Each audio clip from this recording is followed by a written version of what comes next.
Ciao comrades, today we're looking at this device. It is a mini PC inspired by old Macintosh.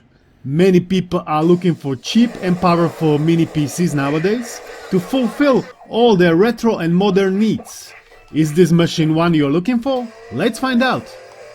When I saw the email from AYANEO Marketing in my inbox, I was quite excited, until I realized it is not about handheld but about mini PC. In spite of that, I agreed cause it looked interesting. So thanks to them for sending it over for honest review. This, my friends, is AYANEO AM1 with the weaker chip AMD Ryzen 3200U. They also offer models with better CPU, Ryzen 5700U, and with various configurations. My exact model has 16GB of RAM and 512GB M.2 SSD, and it costs right now at Indiegogo $220, which is fairly cheap. In the box you're gonna get some documentation, PC itself, power adapter with plugs for different countries, and goodie bag with bunch of stuff like 2.5-inch hard drive tray if you wanna install additional hard drive inside. There are also some screwdrivers with screws and these exchangeable magnets if you wanna change the rainbow sign for something else. There are also a bunch of different style and size of stickers included. Some of them are pretty neat. I especially enjoy these floppy disks. On the rear of the mini PC there is wired Ethernet, 4 USBs, HDMI, DisplayPort and power plug. From the front there is 3.5mm jack and USB-C. SD card slot is missing unfortunately. From the top there is power switch, colorful sign, and this black rectangle that is meant to represent screen and where you can put also the stickers. So let's boot it up. First boot was horrendous. I waited like 20 minutes for magic to happen, which is unacceptable. I already forgot how bad it is. Then it launched straight into AYANEO Space, which is like their custom launcher. I wasn't familiar with it, so I rather switched it off. Plus I also didn't want any apps running in the background. I wanted full power. Then I took the emulation drive, installed all the necessary stuff and tried some native PC games via Play Night. This is definitely not a gaming PC, but you can get away with easier games like Cuphead, Dead Cells, Hades, all running full speed. Ori and a Whisper of Wills was a bit slower, so I put graphics to low and it was around 60 FPS. Then I tried GTA 5 and surprisingly it was running okay. GTA San Andreas Definitive Edition was too much though. Even with graphics that low, it was still running worse than San Andreas on Vita. Out of curiosity, I've tried Remastered Spider-Man and it was running around 16 FPS.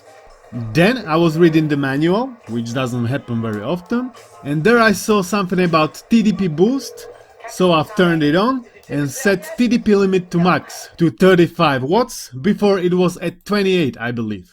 I tried to run the game again if there is gonna be any difference and nope, there wasn't. Even though the AYANEO Space overlay set 26 FPS, I was like, man, if this is 26 FPS, I'm a grizzly bear and I will tear apart another grizzly bear. And sure enough, it was lying to me. And thank God I didn't have to fight the bear. You can search on Google to see what other games are playable at full speed on this chip. There are plethora of them, mostly older ones. Also guys, like and subscribe if you are enjoying these videos, it means a lot. Straight after, I've tried Wii U emulation and I gotta say, I was pleasantly surprised. Super Mario 3D World, Mario Kart 8, Donkey Kong Country Tropical Freeze, all running at 60 FPS. Here and there some slowdown, but nothing major. I thought it's gonna be worse, but nope, it was fine. Cemu emulation came a long way, I'm a big fan.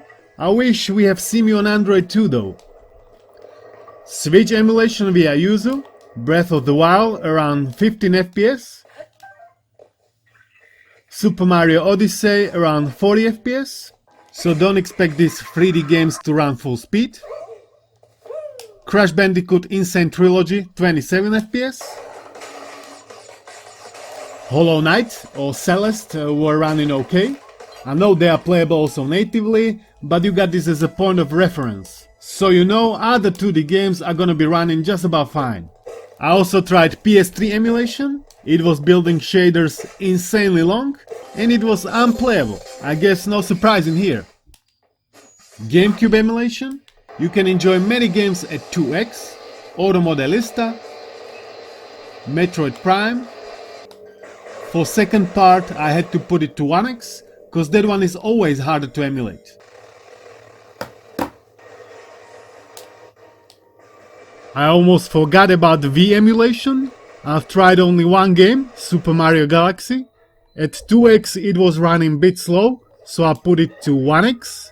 According to this, I would say many games should be playable absolutely fine at 1x, some even at 2x. PSP Emulation? I was kinda expecting more. Without any hacks or frame skip, I couldn't get God of War Chains of Olympus or Ghost of Sparta to run past 2x. 3x was too much. The other day I was watching a RetroBreeze video about this exact mini PC and he installed Linux on it. And the overall performance was way better. Cause you know, Windows is heavy as hell for these weaker chips. So this might be something for you to consider. He was running God of War at 60 FPS at 4x native resolution, which is solid difference if you compare it to Windows not being able to run it at 2x. PS2 emulation, Need for Speed Underground, Simpsons Hit and Run, Black, Devil May Cry 2, all running solid at 2x, but Shadow of Colossus even at 1x was having some dips here and there, which is not what you want to see. Now to my final thoughts. This model, even for $220 they are selling it for right now, doesn't seem as such a great deal. I like the aesthetics, I like the idea, innovation, creativity. All their retro-inspired collections seem kinda neat. They're mostly known for their handhelds. With this mini PC, they are widening their range. This can be said about myself too. The version with better chip might be better deal, cause it seems like it is much more powerful and you can get it bare bone for $240, so for 20 more, or for $270 with 8 gigs of RAM and 256 gigs of storage. I'm leaving link for Indiegogo down below where you can see all the configurations. Would I personally buy this device? No, in this configuration I wouldn't. I would rather add a bit more money and get something more powerful. If you want to know more, I would recommend checking other reviews of the 5700U model to get better idea what it can do. Thanks for watching, thanks to members and Patreons for support, peace out!